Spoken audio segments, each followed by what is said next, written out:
नमस्कार, सुवर्णास किचनमध्ये आपले स्वागत आहे।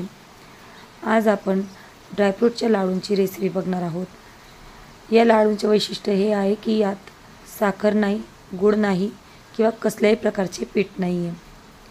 हे ड्रायफ्रूटचे लाडू अगदी सोप्या पद्धतीने बनवून तयार होतात, झटपट बनवून तयार होतात। तुम्ही ऑल सीझन हे कधीही बनवू शकतात।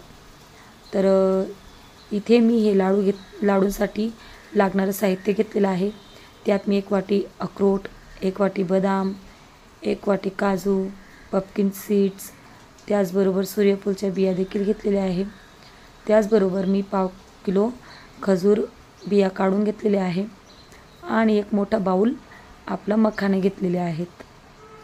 तर हे सगळं साहित्याबरोबरच मी इथे आपलं वेलची पूड आणि जायफळची पूड ही देखील घेतलेली आहे। आपल्याला इथे अजून एक गोष्टीची गरज पडणार आहे, ती म्हणजे तूप। तर ते तूप आपण गरजेनुसार जेवढं लागेल तेवढं आपण त्यात ॲड करणार आहोत।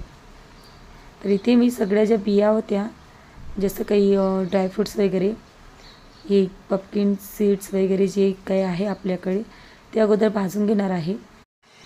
हे सगळं काही भाजून घेतल्यानंतर आपण हे गार होण्यासाठी एका परातमध्ये किंवा एका मोठ्या बाउलमध्ये काढून घ्यायचं आहे।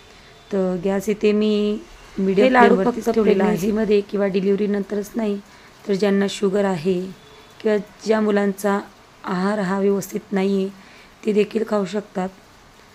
आजकाल मुलांना अधूनमधून भूक लागते, मोठ्यांना देखील अधूनमधून भूक लागत असते।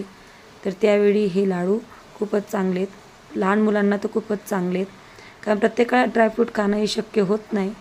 तर त्याला पर्याय म्हणून आपण हे लाडू देखील बनवू शकता। या पद्धतीने आपण सगळे ड्रायफ्रूट्स इथे शेकून घ्यायचे आहेत मस्त तव्यावरती। तर गॅस हा मीडियम फ्लेमवरतीच ठेवायचा आहे, एकदम लो फ्लेम करायचीच नाही आहे। मस्तपैकी असे शेकून झाल्यानंतर हे सगळे ड्रायफ्रूट्स वगैरे हे गार करून घ्यायचे आहेत। तर इथे आपण बघू शकता मी गॅस हा कमी करते मध्ये मध्ये। तर आपण काळजी घ्यायची शेकताना की बाबा या वस्तू जळायला नको म्हणून। तर इथे आपले हे जे ड्रायफ्रूट्स होते देखील भाजले गेलेले आहेत। आता मी इथे घेते मखाणे देखील मी त्याच पद्धतीने ते भाजून घेणार आहे। मखाना भाजला गेला हे चेक करण्यासाठी आपण 4 ते 5 मिनटं असा मखाना चांगल्यापैकी असं भाजून घ्यायचं आहे। मखाना भाजताना गॅस हा लो फ्लेमवरतीच ठेवायचा आहे, कारण तुम्ही मीडियम फ्लेमवरती किंवा फुल फ्लेमवरती जर कराल तर मग तो खाली चटकण्याची शक्यता असते। तर मखाना हा शेकला गेला आहे हे ओळखण्यासाठी मखाना आपण हाताने दाबून बघायचा आहे, जेणेकरून तो जर जागेवरच लगेच फुटला तर समजायचं आपला मखाना हा भाजला गेला आहे म्हणून। तर या पद्धतीने मी इथे सगळे मखाने हे शेकून घेतलेले आहेत। गॅस हा बंद करून दिलेला आहे।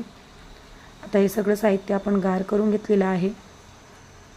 हे सगळं साहित्य गार झाल्यानंतर आपण सगळं काही हे मिक्सरच्या भांड्यात जाडसर अशी पूड आपल्याला वाटून घ्यायची आहे।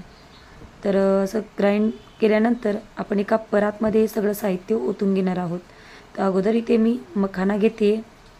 मखाना मी हा पहिला जे भांडं मी दळते मिक्सरचं, त्यात मी थोडासा पिठीसारखं ठेवलेला आहे बारीक असा, आणि जो नंतरनी जो मखाना दळणार आहे तो मी असा जाडसर ठेवलेला आहे। तुम्ही बघू शकता दोघांमध्ये फरक आहे।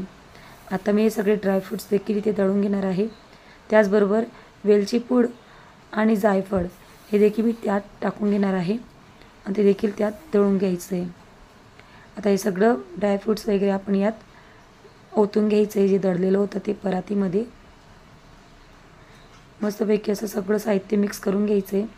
आता शेवटचं जे आपलं ड्रायफ्रूट्सचं होतं ते सगळं दळून घ्यायचं आहे आपण। या पद्धतीने आपण हे सगळं दळून घ्यायचं आहे। आता आपण हे सगळं असं हाताने व्यवस्थित असं मिक्स करायचं आहे। त्यानंतर आपण हे जे खजूर आहे ते देखील मिक्सरमध्येच परतून घ्यायचं आहे।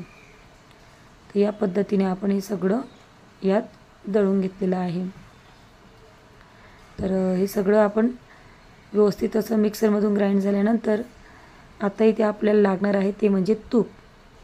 तर या दिवसाचं पावसाळ्याचं तूप आपलं थोडंसं बसलेलं देखील असतं, घट्ट असतं। तर आपण थोडंसं वाटीमध्ये तूप हे गरम करून घ्यायचं आहे। आणि मग त्यानंतर आपल्याला ते तूप या मिक्सरमध्ये टाकून घ्यायचे. त्या अगोदर आपण जे खजूरचं जे पल्प होता तो पूर्णपैकी असं त्या पिठामध्ये मोडून घ्यायचं आहे. तर इथे मी सगळं तूप टाकत नाही आहे, थोडंसं तूप मी त्यात राहू देणार आहे. 1 वाटीच्या आसपास इथे मला हे तूप लागून गेलेलं आहे. मस्तपैकी एकसारखं हे मिश्रण तयार करून घ्यायचं आहे. कुठेही लम्स वगैरे नको, गाठी वगैरे नको राहायला. हाताने असं दोघा हातांनी तळ हातावर घेऊन असं ते सगळं पीठ मोडून घ्यायचं आहे. हे ड्रायफ्रूट्सचं व्यवस्थित मस्त असं करून घ्यायचं आहे. त्यानंतर मग आपल्याला लागता थोडं थोडं तूप टाकायचं आहे.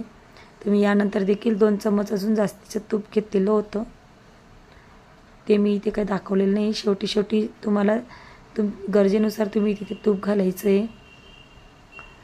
तरी हे सगळं साहित्य आपण इथे मिक्स करून घ्यायचे. तूप गरम असल्या कारणाने मी ते चमचेच्या सहाय्याने ते मिक्स करत आहे. तर आता हे सगळं झाल्यानंतर दोघा हातांनी तुम्ही बघू शकता, मी दोघा हातांनी हे सगळं मिश्रण एकजीव करते आहे. तर अशाच पद्धतीने आपल्याला हे सगळं मिश्रण असं मिक्स करून घ्यायचं आहे.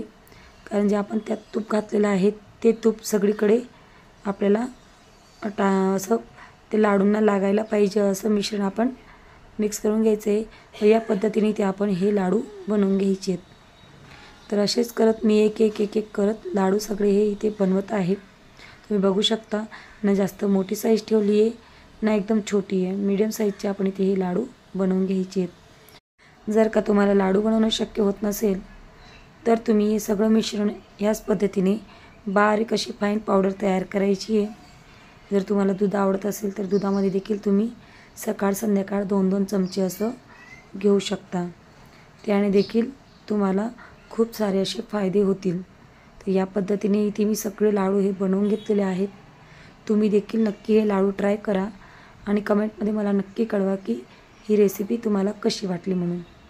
तर अशा नवीन रेसिपीजसाठी सुवर्णाज किचनला सबस्क्राईब करा. तुम्ही जर का हे लाडू एकदा बनवाल तर तुम्ही परत हे लाडू बनवून खाल अशी ही रेसिपी आहे. नक्की तुम्ही ही रेसिपी ट्राय करा आणि मला नक्की तुमचा फीडबॅक हा कळवा. तर माझ्या पेजला फॉलो करायला, सबस्क्राईब करायला विसरू नका आणि मला नक्की तुमचा फीडबॅक हा कळवा. धन्यवाद.